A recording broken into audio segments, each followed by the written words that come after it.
Good morning, New Canaan High School.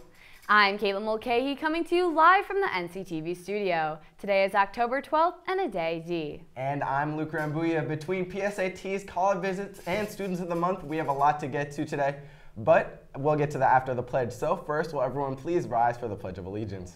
I pledge allegiance to the flag of the United States of America and to the republic for which it stands, one nation, under God, indivisible, with liberty and justice for all. Don't forget, juniors and sophomores, PSATs are tomorrow. They will begin at 8 a.m. right here at NCHS. Students who registered, you should check in at 7:30 a.m. and remember to bring sharpened pencils, a calculator, and your student ID. Phone should be off during the test, so please make sure to silence it or leave it powered off at home. In addition to the PSAT, anyone interested in taking the SAT or ACT, there are multiple dates coming up. On November 3rd, NCHS is holding the SAT, and on December 1st, there will be another test at Darien, Fairfield Ludlow, and Wilton High Schools. And for anyone planning on taking the ACT, there are a couple of dates coming up on October 27th and December 8th. To sign up for any of these tests, go to collegeboard.com or actstudent.com. Remember, almost all colleges will require you to either take the SAT or ACT, so make sure to sign up. Now seniors, you're encouraged to come and hear firsthand the latest news from college and which you may be interested in.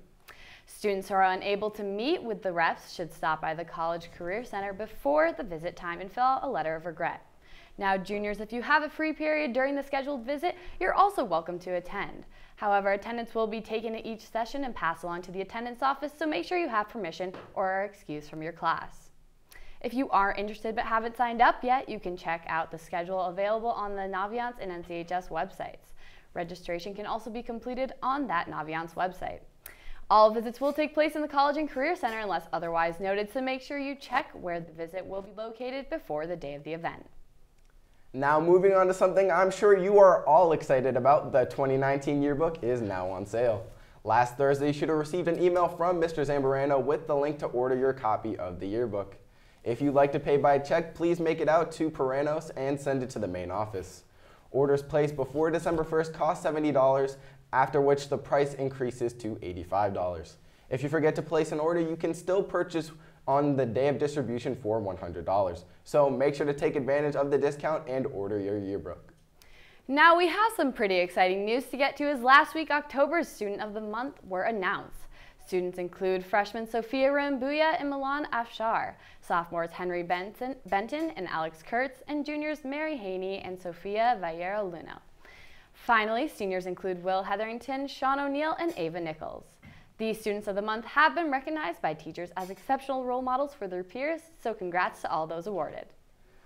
On a slightly more serious note, with all the car accidents appearing in the news more and more often, including one on Farm Road on Monday, student drivers especially are reminded to stay safe on the roads.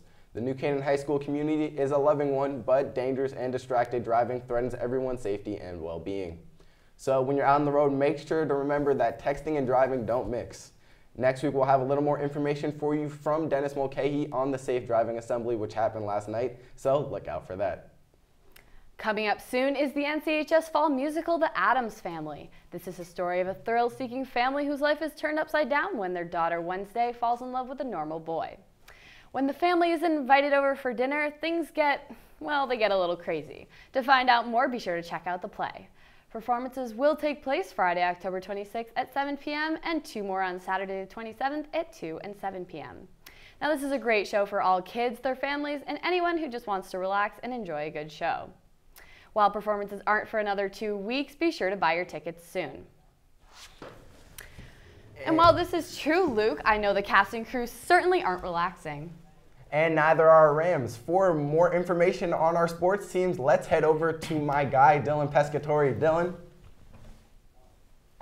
Hey Luke and Caitlin, good morning. Time rolls by fast and we are already more than halfway through the fall season as we inch closer and closer to the playoffs. Teams are in the middle of their biggest stretch of the year, and this could be a make or break week for their seasons.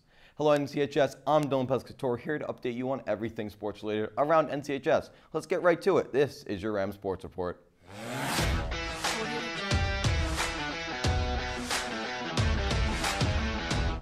Let's start with football, who fell the Greenwich Cardinals 42-14 as John Marinelli beat his father in one of the Rams' biggest games of the season. The Cardinals jumped out to an early 21-0 lead in the first few minutes of the game, but then the Rams scored back-to-back touchdowns, which were both scored by Quentin O'Connell. However, it wasn't enough to stop the Cardinals' dominant offense as they scored 21 unanswered points in the second half. The Rams now have a bye this week and will use it to get back on track. Sitting at 3-2 to start the season is good, but something the Rams aren't really used to. They'll go on the road next week against Trinity Catholic on Friday the 19th, so good luck to the guys. Now on to boys soccer. After losing 7-0 on Friday night against Norwalk, the boys looked to bounce back on Monday against McMahon, but unfortunately fell short 2-1. The lone score came on a fantastic goal from captain Luke Crowley, and then on Wednesday, our Rams played against arch rival Darien, and despite another amazing goal by Luke, they just couldn't manage to get much going offensively outside of him. The boys will lose again 2-1. Some good news on the girls' side is that they've been solid of late. Last Friday, they faced Brian McMahon, and after a long, tough battle, they ended up in a 0-0 tie. On Tuesday, they played against arch rival Darien as well, and ended up taking the victory 1-0 behind a 6-save shutout by goalie Jordan Patterson. The girls' next game is tomorrow versus Ridgefield over at Connor Field at 3:30, so go out and support the girls. Now, what about girls volleyball? After starting the season 3-5, they've really bounced back quite nicely, going 3-1 over their last 4 games and bumping their record back up to 6-6. The girls look to continue their winning ways on Wednesday against Norwalk, and you know NCTV was there, so let's roll the highlights. The ladies were ready and excited to get their record over above 500 for the first time in the season. Let's start in the first set as New Canaan and Norwalk dig and bump the ball back and forth for a bit, while captain Emma Wheeler eventually spikes the ball over the net. Norwalk tries to return, but can't as it ends up out of bounds.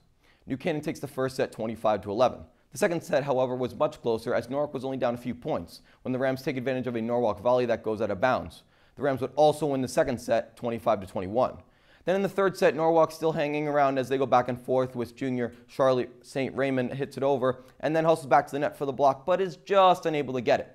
The Rams would then go on a run, winning the third set 25-12, as senior Josie Matuszewski seals the game with a big spike on Norwalk. The Rams are now 7-6 on the year and look to continue their hot streak against their second Norwalk matchup of the week as they play Brian McMahon on the road tonight at 5:30. Good luck, girls. Meanwhile, the field hockey team traveled up to Darien on Monday looking to beat their hated rival, but unfortunately couldn't get the job done, losing 6-0. The girls look to bounce back on Wednesday versus Staples, but lost that game as well 4-0. The Rams now look to rebound tomorrow at Trumbull at 3 p.m., but despite the back-to-back losses, this team is still currently 6-3-1 and are still sitting at 4th in their division. Finally, how about some XC? The girls had a quad meet this past Tuesday in Ridgefield, racing against Trumbull, Ridgefield, and Fairfield Ludlow in the varsity race. Alana Tiller had an amazing performance, coming in at 15 minutes and 41 seconds, and not to mention junior Sophie Curcio as she came in at 15 minutes and 45 seconds. They are now the East Division champions, and thanks to the hard work and the dedication of the cross-country girls. Keep it up as FCX start on the 17th.